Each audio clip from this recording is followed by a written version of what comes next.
Selamat sore, Assalamualaikum warahmatullahi wabarakatuh. Ya, kita ingat ada pepatah lama yang mengatakan saat sebuah pintu tertutup, ada jendela yang akan terbuka. Bertemu lagi di Jendela Osik, podcast milik PT Osik Gema Dinamika, Manufacturing Alkes untuk alat fisioterapi yang pertama di Indonesia. Bersama saya sekarang ini ada Dr. Evi Rahmawati. Selamat sore, Dok. Selamat sore.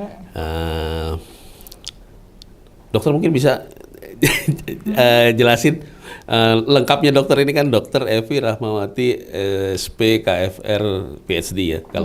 Kalau misalnya dokter ya orang sudah tahu ya, PhD juga. Nah, SP KFR ini mungkin dokter bisa jelasin dikit apa sih gitu. Iya. Jadi SPKFR itu singkatan dari spesialis kedokteran fisik dan rehabilitasi. Jadi dokter yang memfokuskan atau menspesialisasikan dalam peningkatan atau mengoptimalkan kesehatan fisik dari manusia gitu. Jadi memang targetnya itu adalah membuat manusia ini dapat berfungsi secara optimal dalam aktivitas sehari-hari. Seperti itu. Nah, itu tadi sudah dijelaskan oleh Dr. Evi. Secara singkat, apa sih spesialisasi dari Dr. Evi itu? Nah, terkait dengan spesialisasi Dr. Evi itu, sore ini kita akan membahas suatu penyakit yang sudah banyak sekali ya diderita orang, sudah banyak sekali juga diceritakan, sudah banyak sekali juga jadi olok-olok sebenarnya. Kita akan mengupas tuntas kali ini tentang nyeri pinggang. Ini kalau flashback ke belakang sebentar, mungkin tokoh yang punya nyeri pinggang legendaris itu adalah Pak Raden di film Boneka Si Unyil dulu ya. Sebentar-sebentar dia, aduh pinggangku, segala macam. Nah, sebenarnya apa sih nyeri pinggang itu? Oke. Jadi memang kalau sakit pinggang itu kan penyakit yang banyak ya diderita oleh semua orang. Rata-rata sih kalau cerita Pak Raden itu kan orang tua ya. Nah, tetapi memang di era COVID sekarang ini ternyata sakit pinggang itu banyak juga kena di orang muda karena adanya WFH gitu. Jadi dengan adanya kerja di rumah pakai laptop, banyak duduk. Nah, mereka banyak tuh keluhannya pada sakit pinggang. Nah, sakit pinggang itu sebenarnya apa sih? Jadi sakit pinggang itu adalah sakit yang diderita mulai dari punggung bagian bawah. Ya, kan punggung itu terbagi dua nih, punggung atas sama punggung bawah. Nah, rata-rata itu yang disebut dengan sakit pinggang punggung bagian bawah, gitu, sampai ke panggul, gitu. Jadi kalau ada nyeri di situ, baik yang sifatnya akut atau mendadak, atau yang sifatnya kronik atau udah lama, kita kategorikan sebagai sakit pinggang gitu. Nyerinya juga bervariasi, bisa ya nyerinya hanya nyeri sedikit atau nyerinya ringan ya, atau nyerinya sedang, atau yang mendadak itu nyeri berat gitu. Misalnya lagi ngangkat barang tiba-tiba kayak bilang kecetit, nah itu termasuk juga sakit pinggang seperti itu. Nah, dari penjelasan dokter tadi, kira-kira apa sih penyebabnya nyeri pinggang itu? Jadi memang satu, nyeri pinggang itu paling banyak disebabkan karena postur yang salah ya. Jadi postur yang terlalu bongkok atau postur yang terlalu tegak itu menyebabkan ketidakseimbangan otot di tulang belakang dan otot perut. Jadi itu pasti menyebabkan sakit pinggang. Kedua, gangguan postur itu juga bisa disebabkan karena misalnya nih pada orang-orang muda yang senang pakai sepatu high tinggi. Nah, itu menyebabkan nyeri pinggang juga. Kemudian pada orang-orang yang sering banyak bekerja dalam posisi duduk. Ya kan, posisi duduknya agak slouch kita bilang begini ya, agak bungkuk. Nah, itu akan sering mendapatkan sakit pinggang. Gitu.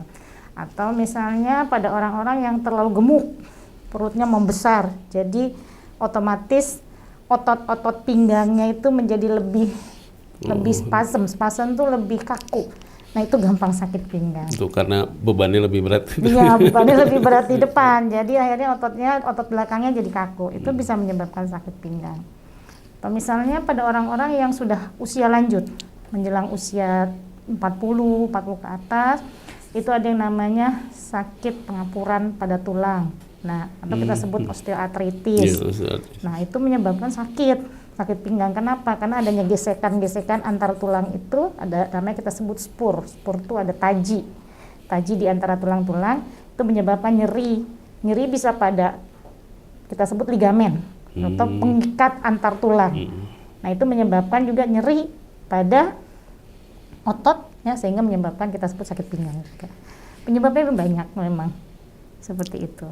Nah, kalau dari berbagai penyebab itu bisa nggak dikurangi nyerinya gitu, atau bahkan mungkin bisa nggak disembuhkan total gitu?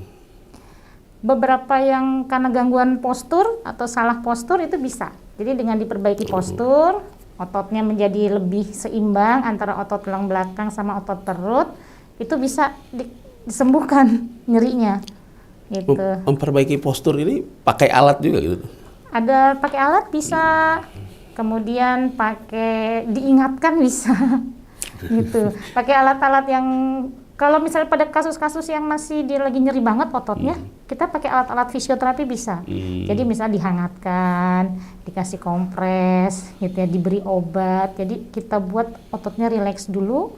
Setelah ototnya dibuat rileks, baru kita perbaiki posturnya, diingetin, oh kalau duduk jangan begini, duduknya tegak posisinya.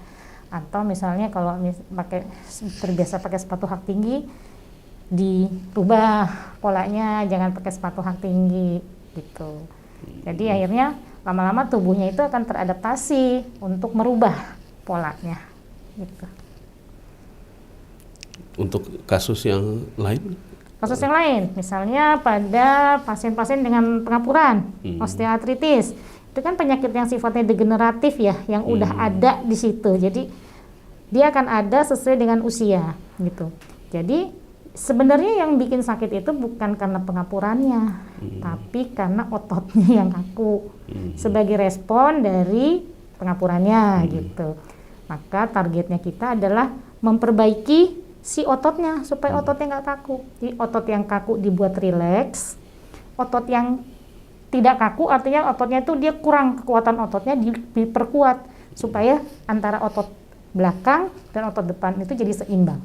Jadi akhirnya sakitnya kurang. Tadi dokter sempat sebut ada yang akut, ada yang kronis gitu. Ya. Nah ini dokter bisa jelasin bedanya bagaimana gitu, dan kemudian terkait dengan penanganan tadi untuk mengurangi atau bahkan mengobati itu seperti apa gitu kira-kira. Yang akut dan kronis ini masing-masing. Ya. Jadi sebenarnya pembagian akut atau kronis itu berdasarkan waktu timbulnya sakit gitu ya. Kalau akut itu biasanya antara mulai kejadian sakit pinggang itu berlangsung selama 2 minggu. Itu kita sebut fase akut. Jadi batasnya 2 minggu. 2 minggu, ya. Kalau kronis itu setelah 2 bulan. Jadi antara 2 minggu sampai 2 bulan kita sebut subakut. Nah, kalau fase akut biasanya itu kan lagi nyeri-nyerinya tuh, nyeri hebat tuh. Misalnya habis kecetit ya, angkat barang kecetit sakit. Nah, itu fase akut. Sampai 2 minggu biasanya sering disertai dengan misalnya ada merah, kemerahan, ada bengkak sebagai reaksi otot gitu ya. Nah, kalau udah fase kronik biasanya nyeri tetap ada, tapi biasanya nyerinya ya nggak terlalu berat itu ya nyerinya. Paling kalau misalnya aktivitas berlebih baru sakit. Nah, antara fase akut dan fase kronik itu berbeda tata laksananya dari rehab medik gitu ya. Jadi kalau fase akut fokus utamanya adalah mengurangi peradangan, karena biasanya pada fase akut itu ada peradangan, walaupun peradangannya bukan peradangan infeksi ya, tapi karena ada bengkak, ada merah, kita peradangan. Nah itu biasanya kita kasih harus dikompres untuk mengurangi nyerinya, dikompres tapi kompresnya dingin, kompres es gitu ya, jadi kasih es batu atau kasih kompres pakai yang cool gel gitu ya, bisa ditempel selama sampai 2 minggu setiap hari. Itu tujuannya untuk mengurangi nyeri. Karena kalau kita salah nanti dikasih kompresnya hangat atau dikasih modalitas hangat panas gitu, yang terjadi adalah pembuluh darahnya kan makin melebar tuh. Begitu pembuluh darah makin melebar, aliran darah ke situ makin banyak, akhirnya makin nyeri karena makin bengkak. Jadi hati-hati, kita nggak boleh salah gitu. Nah kalau udah fase kronik kan itu udah lewat ya fase peradangannya. Jadi biasanya kita berikan kompres juga boleh, tapi kompresnya kompres hangat. Oh, hangat justru. Jadi setelah lewat dari 2 minggu sampai 2 bulan itu, atau lebih dari 2 bulan, boleh dikasih kompres hangat.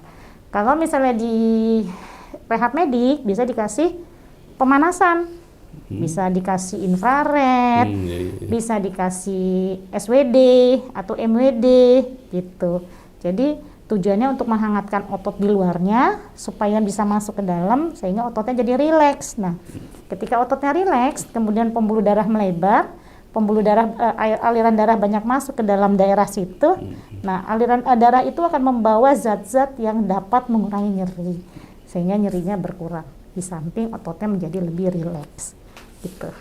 Oh, jadi justru bertolak belakang ya antara waktu dia akut dengan dia kronis ditanganinya gitu. Jadi jangan sampai ketukar. Jangan sampai ketukar karena nanti jadi tambah sakit gitu. Dokter mungkin bisa informasikan juga ini ya. Ini pasti ada golongan-golongan orang atau orang-orang tertentu lah yang punya resiko untuk terkena nyeri pinggang ini. Kira-kira apa aja itu? Oke, jadi memang yang paling banyak beresiko pertama adalah orang-orang dengan gangguan dari postur tubuh. Ya, gangguan postur tubuh, baik itu orang muda atau orang tua. Kalau dia ada gangguan postur atau bukan gangguan postur ya, ada postur yang berbeda dengan yang normal, gitu, yang umum, itu biasanya resiko. Apa aja? Contohnya misalnya orang yang berubah posturnya adalah orang yang terlalu gemuk misalnya. Terlalu gemuk itu menyebabkan beban di pinggang itu berlebih karena otomatis panggulnya akan lebih menonjol ke belakang. Gitu ya, menonjol ke belakang karena beban di perut besar, jadi dia menonjol ke belakang panggulnya. Nah, itu akan resiko sakit pinggang. Yang pertama. Yang kedua, pada pekerja-pekerja ya kaum milenial nih yang posisi kerjanya banyak duduk. Depan komputer, depan laptop, ya, depan komputer berjam-jam, lebih dari 2 jam tidak bergerak, itu depan komputer lagi ngedit gitu ya, lagi ngerjain apa, lebih dari 2 jam, itu resiko mengalami sakit pinggang. Kemudian pada orang-orang yang sudah usia lanjut karena adanya pengapuran, itu resiko. Kemudian pada usia yang sudah lebih lanjut, misalnya ibu-ibu yang mengalami osteoporosis, gitu ya. Osteoporosis tulangnya keropos, kemudian ada fraktur kecil-kecil, ya, mikrofraktur ya di tulang belakangnya. Nah, itu menyebabkan nyeri. Gitu, karena kan tulangnya itu karena yang tadinya padat menjadi tidak padat, kemudian bebannya tetap, apalagi kalau tambah gemuk. Nah, itu menyebabkan beban di tulang belakang menjadi lebih besar, lebih berat. Jadi akhirnya sakit pinggangnya gitu. Atau misalnya lagi pada orang-orang yang ibu hamil misalnya, ibu hamil kan sama kayak orang gemuk ya. Jadi perutnya membesar, kemudian beban di pinggangnya menjadi lebih banyak, jadi gampang sakit pinggang deh. Ini kalau Pak Raden ini masuk yang mana? Pak Raden kayaknya masuk ke usia degeneratif ya. Udah kan Pak Raden udah tua tuh ya. Nah, udah tua masih ngangkat-ngangkat, masih kerja berat, nah itu bisa menyebabkan sakit. Nah, satu lagi nih, ada lagi misalnya pada orang-orang yang salah dalam ergonomi saat bekerja. Oh iya. Nah, misalnya orang yang sering ngangkat-ngangkat gitu ya, ngangkat barang dari bawah, kemudian dia posisinya nggak benar, dia langsung ngangkat, posisi kakinya lurus, dia langsung ngangkat, nah itu bebannya langsung masuk ke pinggang, tulang belakang. Nah, itu bisa menyebabkan nyeri, tiba-tiba cetit, sakit, nah jadi nyeri. Ya habis kalau yang begitu suka keterusan. Makanya tadi waktu dokter bilang diingatkan, ya itu susah juga. Iya. Lagi di depan laptop udah makin asik, ya makin miring badan, kita nggak tahu ya tuh mungkin kedepannya nanti malah jadi biasa sakit sih pinggang. saya suka mengingatkan gitu pada orang-orang muda yang kita gitu ya lagi udah berobat, setelah udah lebih enak saya selalu mengingatkan maksimal 1 jam jalan. Jadi 1 jam 5 menit jalan, nanti duduk lagi. 1 jam jalan lagi gitu. Jadi dia ingat terus, jadi resiko untuk sakit pinggang itu berkurang. Ya, kali ini sudah begitu banyak nih penjelasan dari Dokter Evi. Mungkin dokter mau bisa berikan resumenya gitu, Dok, kesimpulannya dari apa-apa yang sudah dokter jelaskan kali ini gitu, dan saran-sarannya juga. Nah, jadi emang sakit pinggang itu kan penyakit umum ya, penyakit yang banyak diderita oleh kita semua. Dan efek dari sakit pinggang itu sebenarnya bukan efek jangka pendek, dia jangka panjang gitu. Jadi dia bisa mengurangi produktivitas, bisa mengurangi quality of life, jadi kualitas hidup kita akan berkurang karena dia akan sifatnya akan recurrent terus, berulang lagi gitu. Nah, itu akan sangat mengganggu kehidupan kita, di samping mengganggu income. Nah, itu paling penting ya. Jadi kita memang harus mencegah terjadinya sakit pinggang. Kalau sudah terjadi, kita mencegah supaya tidak berulang kembali. Itu target pertama. Kalau misalnya sudah terjadi, maka yang pertama kali harus kita lihat adalah postur. Postur tubuh kita, karena 80% penyebab sakit pinggang itu adalah postur. Postur yang salah. Gitu. Jadi yang pertama kali harus kita koreksi adalah postur kita. Apakah postur kita terlalu bungkuk? Apakah postur kita terlalu tegak? Atau postur kita terlalu berbeban berat di pinggang? Gitu ya. Itu yang harus diperbaiki. Kedua, memperbaiki lifestyle. Ya. Pada saat kita bekerja, jangan terlalu banyak duduk. Ya, posisi antara meja dengan cara kita bekerja juga harus sesuai, posisi komputer juga harus sesuai untuk menghindari terjadinya keluhan sakit pinggang.